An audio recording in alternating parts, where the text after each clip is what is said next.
Hey, today I present to you Nkwobi, which is prepared with cow food locally made, especially from the eastern part of Nigeria. Here are the ingredients that we'll be using to prepare this Nkwobi. In the white plate here, I have ehuru, which is nutmeg calabash. I have Cameroon pepper and salt. Here is the leaf we are going to use, otazi. From the crayfish, I will take 2 spoons. I have onions, I have red oil, I have Ukpaka, and here is the thickener we are going to use. It is the pan leaf tree which was born and the ash was taken, extracted from the water. I sieved that juice and I have a habanero pepper. So let's dive into the cooking. Here is the cow leg that I'll be using. I have already cooked it. All right, this is so soft, so I will set it aside after straining it from the water. And this is the otazi leaf I will be using to prepare this Nkwobi. Without otazi leaf, it will not enter.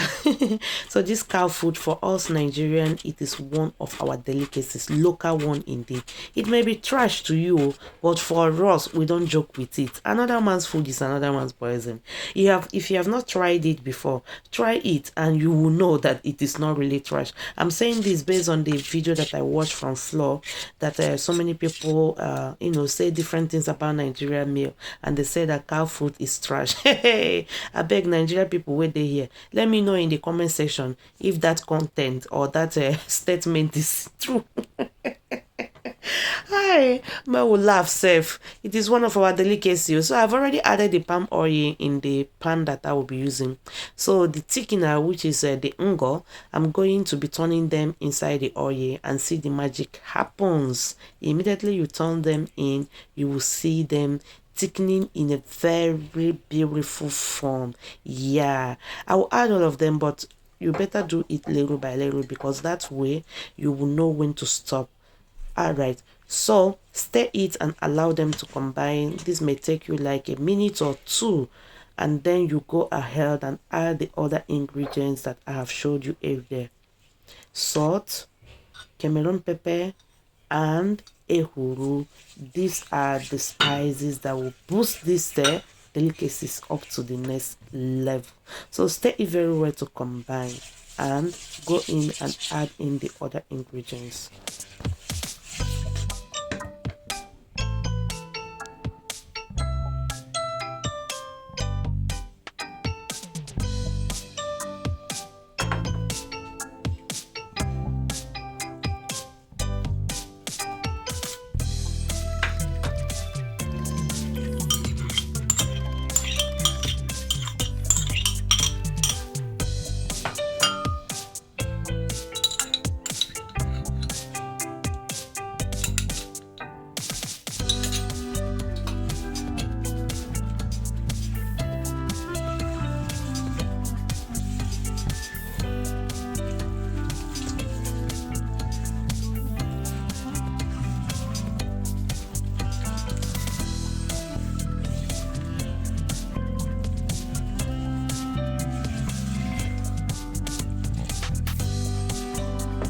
So I left some of them like the onions because I'll be using it later. All of them are going into the cow food recipe. So I'm going to, put a little bit of that otazi. It's a little bit and not that much bitter. Yeah, you can be able to eat it along with this cow food. Yes, and also you want it to be very spicy because if it's not spicy, you're not enjoying anything. No, I beg that Nkwobi must be spicy. So I'm adding little of the stock from the cow food that I cook. That's what I am adding.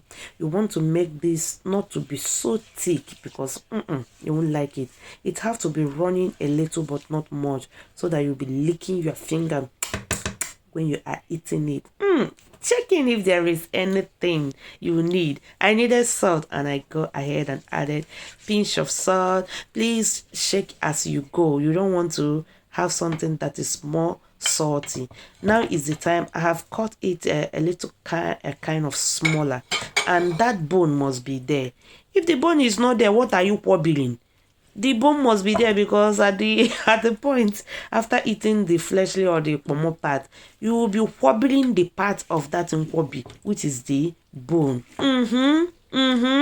Yes, as I said before, it's our delicacies. Leave it for us. So All right, so I'm just going to make sure that all those spices are combined thoroughly inside it. And here they are. They are ready. Tell me if you don't like what you are seeing. It's only when you test it that is when you will be able to explain if this Nkwobi is nice or not. All right, please, that is it. We have come to the end of this video. I'll just go ahead and garnish it with onion and the utazi leaf habanero pepper as well, and later I'll heat it up in the pan before we eat it. If you eat it cold, you won't enjoy it. It have to be a little warm. Yeah, thank you, and I will see you in my next video. Bye bye.